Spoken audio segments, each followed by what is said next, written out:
You're listening to Jamie Godley's podcast.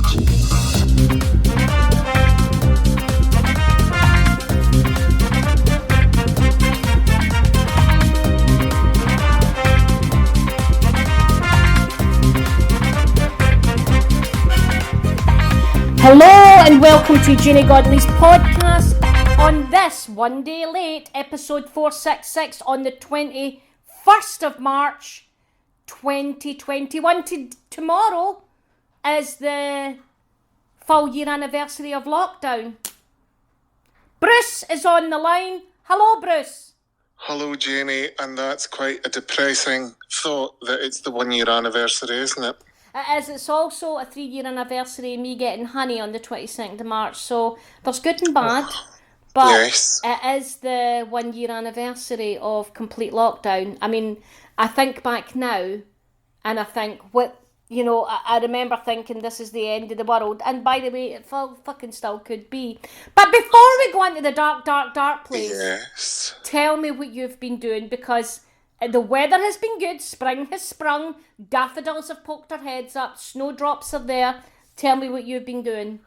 What have I been doing? Well, I have been noticing that things are coming up through the ground, like croci. Is that how you say it? Is that the plural? We can make that fucking word up if we want.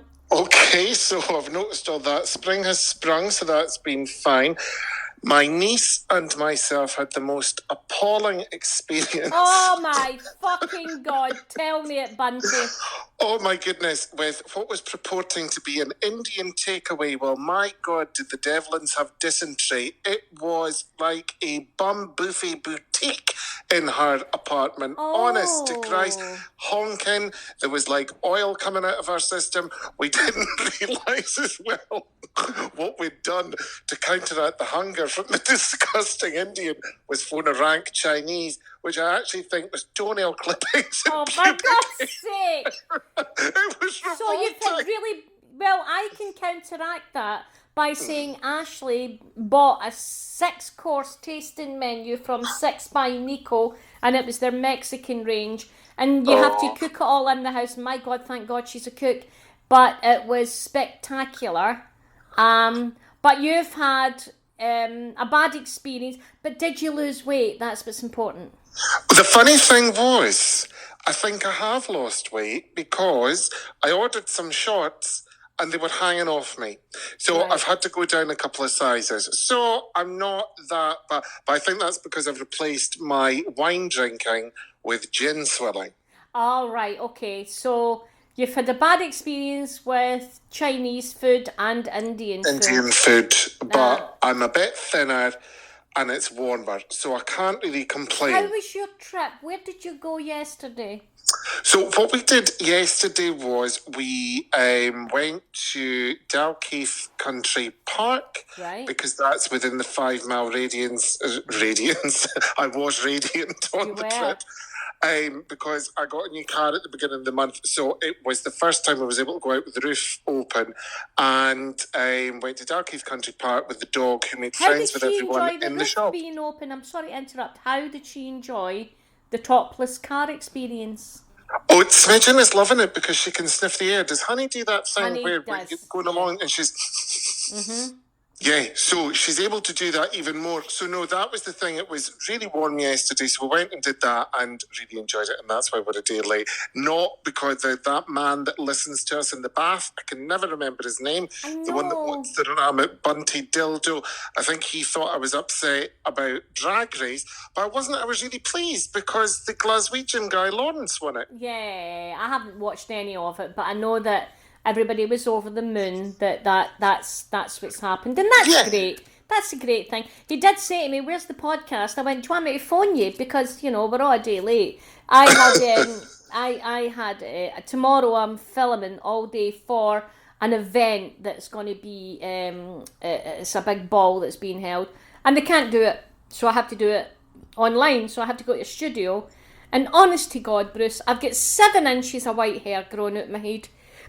And I need to do something. So Ashley's wrapped up all my hair in this thing that she does with a bathrobe belt. I will take a picture of it and show you. And I'll put it in the video.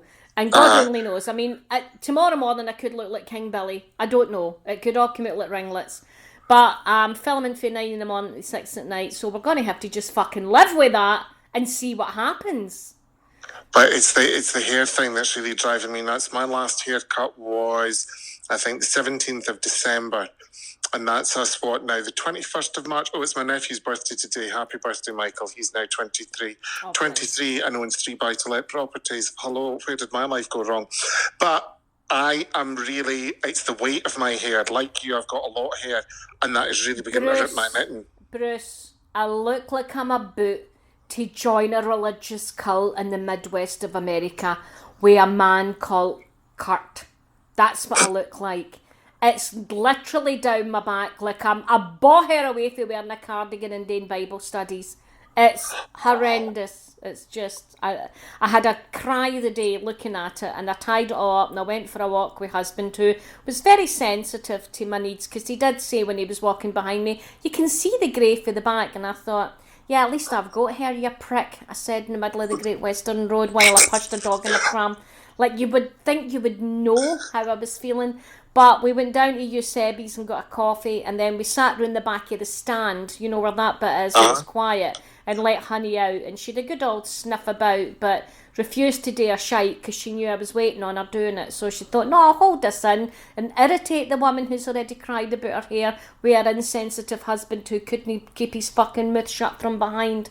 So yeah, that's been my day. I caught myself in a shop window or the car window, and I thought, Jesus Christ, you look like Liz Taylor circa 87 on the AIDS trail campaigning for AIDS. Oh, I remember that hair. When she was just beginning to bloat. I remember that hair. I remember that. Just when her and Michael Jackson were hanging about in cars and driving up and doing the Santa Monica Boulevard. I remember that exact hair. Well, mine's is... No, I'm looking like Mia Farrow's big sister, Jeannie Farrow, with the blonde, white, grey hair going right down her back, like I'm a boher away from marrying a Mormon, and just wearing long cardigans and sandals with socks, and talking about the good Lord baby Jesus. That's exactly, if you needed a picture, that's exactly what I look like. Oh, it's too... Have you got an appointment booked in? Yeah, I've got it all booked in. And I bought a box dye, but I thought, I'll fuck it up, and then it's going to take 3 years to fix again. See, everybody says things like, get a box dye, but it took 6 years to get my hair from jet black dyed fucking car black to the colour it is just now. And if I stick a box dye on that, Morgan will take a stick to me, because she's taking years to slowly bring it up without bleaching without heavy bleaching. Do you know what I mean? To get it to the colour it is now, for that black that I thought was normal in your 50s. So I don't want to fuck it about, but I've got that spray thing that you get that covers your roots. And the other thing is when I get my hair dyed, my scalp's itchy with the ones. But talking about itchies, I got my inoculation. All right, and how did you get on with that? Fine, absolutely fine. A lot of the nurses did shout, Frank, get the door when I was leaving, which was fun. But my arm was a bit tender. You know how, have you ever walked past a sharp unit and caught your arm on it? Yeah. And went, that's the pain. That's it. That's all. Not in the moment. You don't feel anything in the moment. But since then, I feel as though I've caught my arm on a unit, and it's a wee bit tender, but I never get any temperature or vomiting or seasickness or anything like that. See, I've had 3 friends that have had it, and one in particular, I knew that they would be at death's door with it and nearly having to be hospitalised and mummified and, you know, filled with, what's the stuff, the embalming fluid? Because they're just formaldehyde. Formaldehyde, that's the whole thing. And can I just say, the one thing that has really, really upset me this week is, why don't people know the difference between a like and a retweet on Twitter? You know, when you're trying to say, could you retweet this? It's maybe for a dog that, needn't care, or it's to raise funds, and people just favourite it, and you think, how fucking stupid are you? Really? I like tweets so I can remember I've done them, and I can go back to them. But I retweet. I mean, you see the people on the BBC who like to tweet about that man being laughed at with his flag, and the BBC have demanded that she take the tweet down. She never wrote it, she just fucking laughed at it.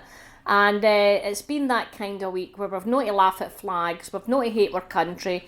Nicola Sturgeon's to get flung in the oil burn with 2 cans tied to her ankles. Oh my God, do you know something? I was only saying that to someone the other day. It's almost as though they want her bun at the stake. Yeah, they want her shame with a bell. It's weird that women get punished for the misdemeanours of men, isn't it? I remember when a certain comedian, whose name will remain unnameless because there's at least 4 of them, got into trouble for their fucking nasty, misogynistic, borderline sexual harassment behaviour. And the first thing that Tories and Unionists said to me on Twitter was, weren't you friends with him? I went, I was also friends with my uncle, but I got him jailed for sex abuse. It's not my fault that I shared the stage or hung out with people that I didn't know were creepy bastards. Why is this my fault? Why? Why is the pictures of me and Alex Salmond on the web? I worked with him. Why have I got to And be responsible? did you find him creepy in any which way? Because I read something today that said... I'm going to stop you right there and say to you this is a podcast that we can't discuss what we find creepy. Okay. But it's just, I read something today that said there was a culture when he was in Butte House that people had to tie his shoelaces, comb his hair, and wait for this, remove dandruff.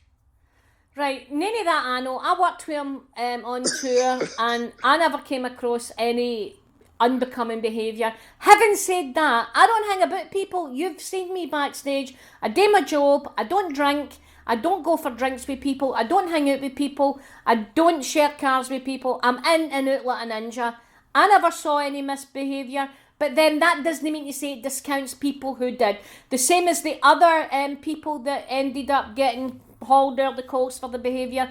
Just because I didn't witness it didn't mean it didn't exist in any capacity with any man of any alleged behaviour. I'm not a barometer because I don't get that fucking close to people. So that's that. Oh no, I completely agree with you, and I'm pretty much similar. I keep myself very much to myself. It was really funny because the first gig that I'd done in ages was Susie McCabe's last Saturday, which was an utter delight, I have to say. But again, it was, I mean, obviously you're not meant to hang around or whatever and everything, obviously, spatially aware. But back when the gigging economy was good, people used to think that I was kind of aloof or up myself or whatever. But frankly, I wasn't interested. I was there to do a job. I wasn't being paid to hang around and speak SH1T after the show, so I just wouldn't do it. I'm the same, and Ashley's the same. I'm no a big... if it was people that I like, you know, that I would say, how are you? How's the dog, Bruce? What you doing? Show me a picture in. But we never went for drinks after gigs. We never went for dinner. We never hung out, and we're close, but we never did that. Because you want to go back to your dog, I want to go back to my home. I never, even during the Edinburgh Fringe, I would go to the Underbelly Abattoir and hang out with Ashley and Gabrielle and the flyering team that I've got and chat to people who happen to be in passing. I'm not a socialiser. I've never been a socialiser. You'll never... I mean, I don't know how many comedians have been married. I never went to any of their weddings. Never was invited to a wedding. Oh, no, never went. I remember when someone used to say, oh, you know that bit of material? And I'm like, see, if you know other people's material, you have a problem. Yeah. You shouldn't know other people's material. You should know what you're going to say or what you're going to do, and you should leave. Yeah, I'm not a big socialiser. But yeah, so getting back to the Nicola Sturgeon thing, I mean, they're not going to be happy until, you know, they've got her head in a spike outside fucking the Tower of London. That is what it is. So we've had up and downs all week. We've had negatives and positives. The weather's changed, which has all made us feel a wee bit better. We've had food that either didn't agree with you, but some agreed with me, but you've now been shitting water out your bum. Well, that is the whole thing. I mean, really, quite frankly, if I was at karaoke, I mean, homos should never sing Ring of Fire anyway, for obvious reasons, but this was just doubly so. I mean, lordy. Well, And the thing is as well, you better. think you want moist toilet roll? It stings. Nah, you're right. You just have to be very careful with what you're eating. I mean, I have got a rule in the house that if it's one day out a day, I know that those things don't really matter, not out, because I can't afford to get sick. I start throwing up, it never fucking ends. I end up vomiting for 6 weeks. It's terrible. But yeah, I'm a puker. When I was pregnant with Ashley, I fell pregnant, and the next day I vomited right up until I gave birth to her 9 months later. So I'm a professional thrower-upper for some fucking reason. It was awful. I don't even want to think about that. But yeah, it's been an interesting week all round, because people are realising we're coming to the end of lockdown. And then, of course, last week we had the protest or the vigil in London for, I Stand With Sarah, the lady who was found murdered, allegedly. Her, we have to say allegedly, her the suspect is in police custody. And of course, all the women, got upset and get dragged about, and they went into Clapham and fucking done heavy boot boys. Yesterday, I see on Twitter that there's a march through London with thousands, literally thousands, if not hundreds of thousands of people who are anti-maskers. At the top there was Lawrence Fox giving it, I don't give a fuck what happens to me. And never saw the Met Police dragging any cunt about. I suppose they only attack folk who've got candles and flowers. Maybe that's the answer there. I am not interested in any sort of protest, whether it's pro or against anything. I am avoiding crowds. Simple as. What is your point? But this is the thing, right? And I understand that people wanted to pay the respect. And I do agree that the police and that was just a joke. I just don't understand where all that came from, if you see what I mean. Yeah. But then on the other hand, I suppose, the fact of the matter is, why are you endangering yourself in that way? Yeah, I wouldn't do it. People said to me, Janie, I'm just angry that people are gathering. I was angry at the Rangers fans gathering. I don't want to see if I go into Kelvin Grove Park and there's 9 people standing in a circle, turn with the pram and lead. That's 9 people. I don't understand. I agree with you, because I've got a friend that lives there, and she said that since the hot weather, and it's the same with the Meadows here, people have just been going absolutely tits, because when we were driving back into Edinburgh, we were going to go and sit and have a coffee on Bruntsfield Links. You could not see the grass for people.